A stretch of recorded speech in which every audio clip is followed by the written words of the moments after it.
Hello. So in today's film series I'm going to consider the films of Alfred Hitchcock.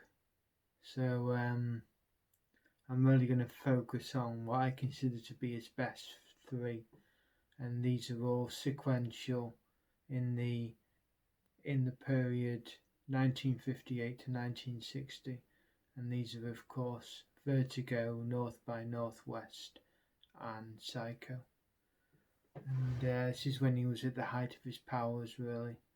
And I'll start with North by Northwest because I saw that only tonight, and it's a great suspenseful action film, and really puts James Bond to shame because it did all of that sort of thing much better and earlier as well.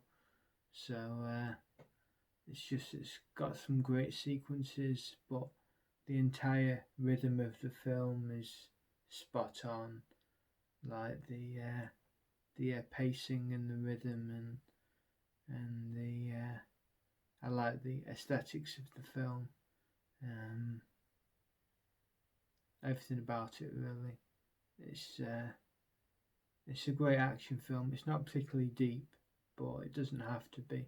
It's not claiming to be more than it is. It's not got any claims to being a great existential piece or anything like that. It's not. It's not Jean-Luc Godard or I don't know, some very arty director. But no, I like Hitchcock because it's simple film, but it works. And North by Northwest is the perfect example of that because everything's on the surface, but that surface is immaculate. It's been presented so well, everything lines up well, and the plot is seamless, and that's what I like about North by Northwest. Now, Vertigo, that's my favourite Hitchcock film. I've seen Vertigo many times, and it's just a great film, and it's a bit deeper than North by Northwest. It's got more meaning attached to it, and yes, because it's a very introversive film. It's about the inner mind of Scotty, who's the James Stewart character, and it's just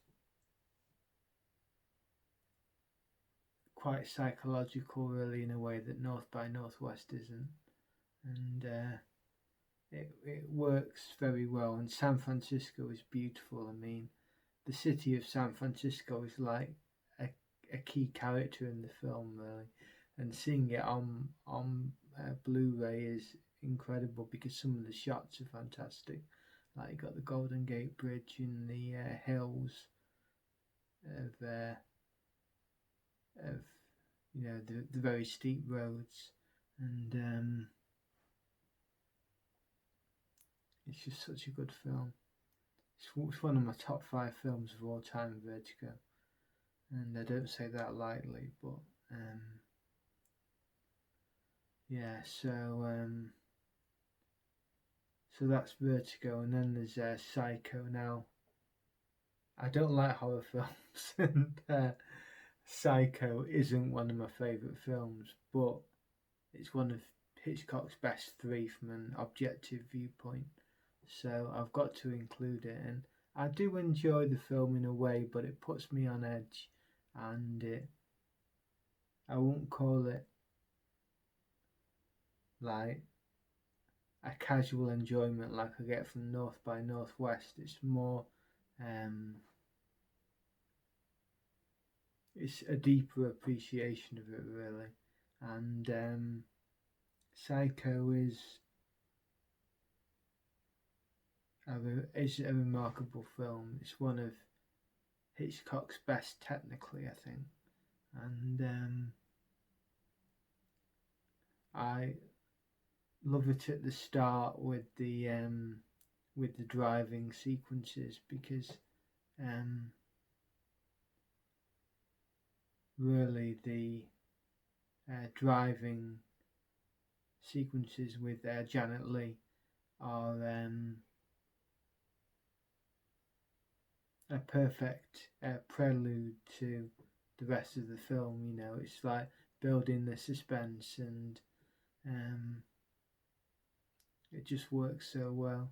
And then the film itself, obviously,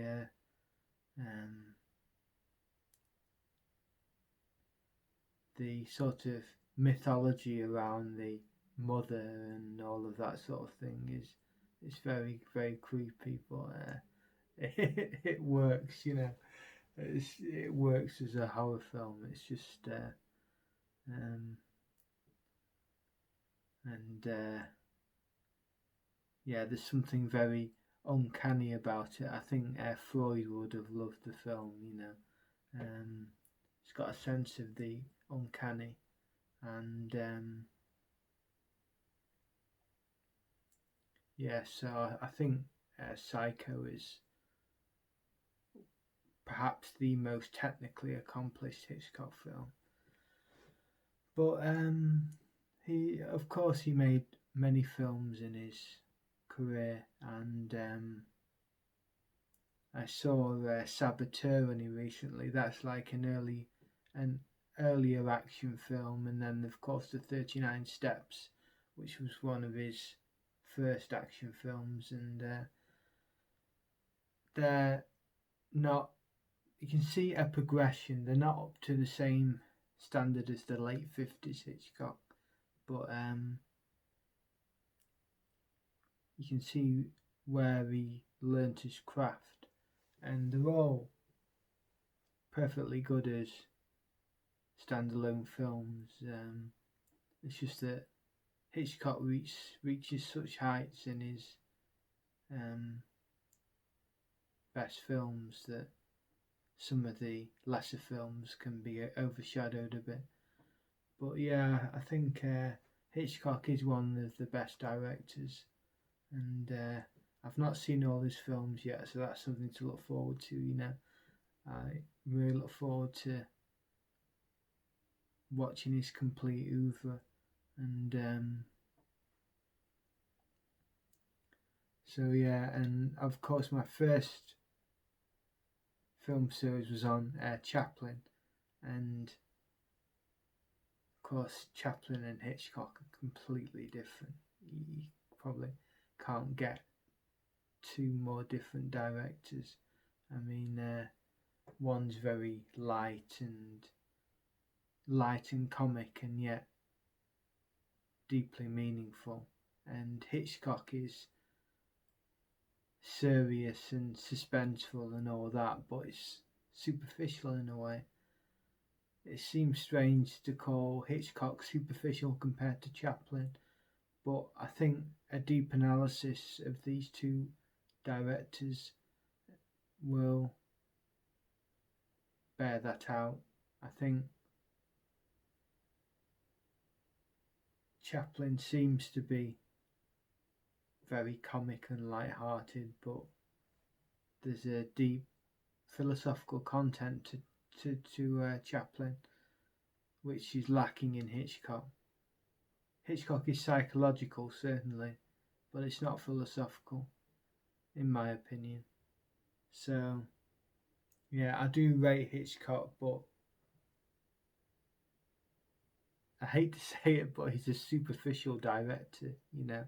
He's on the surface, and there's so many deep and meaningful films out there, and Hitchcock can't really rise to that. So he's a great director in his own way, but he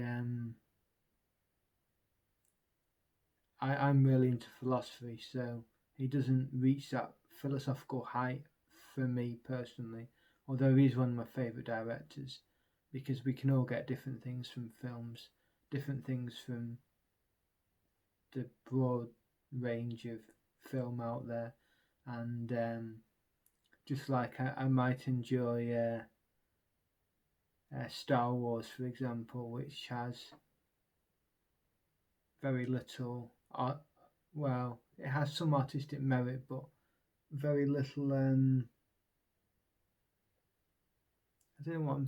Yes, it has craft, it has artistic merit, but there's something lacking in Star Wars. It's extremely superficial, I think. Even with the Taoist mythology and all that sort of thing, it's just an incredibly superficial experience. And you have to watch something like Alphaville or perhaps Tarkovsky's Solaris to understand why something like Star Wars is superficial. And Hitchcock's not on that level. Hitchcock is, I think, the seriousness that exists on the surface of his films tends to mask the superficiality a bit, so it doesn't come across that way necessarily. But yeah, I have to put that caveat in about Hitchcock. He's a great director, but he's not a great philosophical director. Now, people don't necessarily want that in a film, but I just thought I'd mention that. So yeah, that concludes my talk on Hitchcock, so thank you for watching.